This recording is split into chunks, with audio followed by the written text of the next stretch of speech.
ఉంది.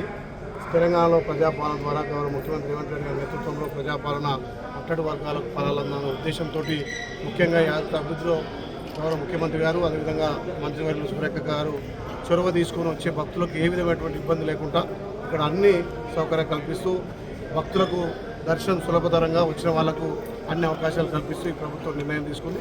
ముఖ్యంగా ముక్కోదటి ఏకాదశి సందర్భంగా తెలంగాణ ప్రజలంతా కూడా ఆ స్వామివారి ఆశీస్సుతోటి చల్లగా ఉండాలి. ప్రజాపాలన ద్వారా ముఖ్యమంత్రి పాలన ఇంకా కూడా అట్టడి వర్గాల ఫలాలని ఆ స్వామివారిని పెట్టుకొని జరిగింది. యాదాద్రి టెంపుల్కి సంబంధించి పునర్నిర్మాణంలో భాగంగా టెంపుల్ని కట్టి వదిలేశారు, మేము అభివృద్ధి చేస్తున్నాం సమీక్షలు చెప్తున్నారు, ఇక్కడ చూస్తూ ఉన్నారు. సో సమీక్షలో ప్రధానంగా కూడా ఇక్కడ చేయాల్సిన డెవలప్మెంట్ ఏముంది, ఎమ్మెల్యేగా ఇంకా మీ దృష్టికి ఏమిటి?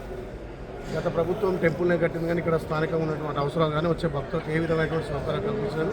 మా ప్రభుత్వం వచ్చిన తర్వాత వారు ముఖ్యమంత్రి సహకారం, సురేఖ గారి సహకారంతో ఇక్కడ గార్మెంట్ కానీ వచ్చే భక్తులకు ఆటో సౌకర్యాలు కానీ ఇక్కడ టాయిలెట్ సౌకర్యాలు కానీ బస్సు సౌకర్యాలు కానీ విధంగా హ్యాండిక్యాప్డ్ కానీ వృద్ధులకు వస్తే కూడా వాళ్ళకు కూడా వెహికల్ ద్వారా డైరెక్ట్ దర్శనం తీసుకొచ్చే సౌకర్యాలు కల్పించాం. ఎండాకాలం వస్తే అన్ని రకాల భక్తులకు సౌకర్యాలు కల్పించాం. ఇంకా కూడా ఇక్కడ వేద పాఠశాల శాంక్షన్ చేయడం జరిగింది. వేద పాఠశాల కూడా నిర్మాణంలో ఉంది. ఈ గోశాల అదేవిధంగా పెద్ద ఎత్తున గుండం కూడా మళ్ళీ పూర్వవైపున తీసుకొచ్చాం. భక్తులు వాళ్ళ మురికలు తెచ్చుకోవడం కోసం గార్మెంట్లతో పాటు ఇక్కడ రాత్రిపూట కూడా నిద్ర చేసి బస చేసి వాళ్ళ మొక్కులు తెచ్చుకొని గత సాంప్రదాయం కూడా మళ్ళీ మా ప్రభుత్వం వచ్చిన తర్వాత అక్క సురేఖ గారి నేతృత్వంలో ఒక్కొక్కటిగా ముందుకు చేసుకుపోతున్నాం. ఇంకా కూడా వచ్చే భక్తులకు ఏ విధమైన ఇబ్బంది లేకుండా అన్ని సౌకర్యాలు కల్పించే విధంగా మొన్ననే ఇక్కడ అన్నదాన సత్రం కూడా పెద్ద ఎత్తున స్టార్ట్ చేయడం జరిగింది. వచ్చే భక్తులకు అన్ని విధాల వసతులు కల్పిస్తాం. ఇంకా కూడా అన్ని అంగులతోటి యారుటను తిరుపతి తరాలో నిర్మించడానికి మా ప్రభుత్వం టెంపుల్కి సంబంధించి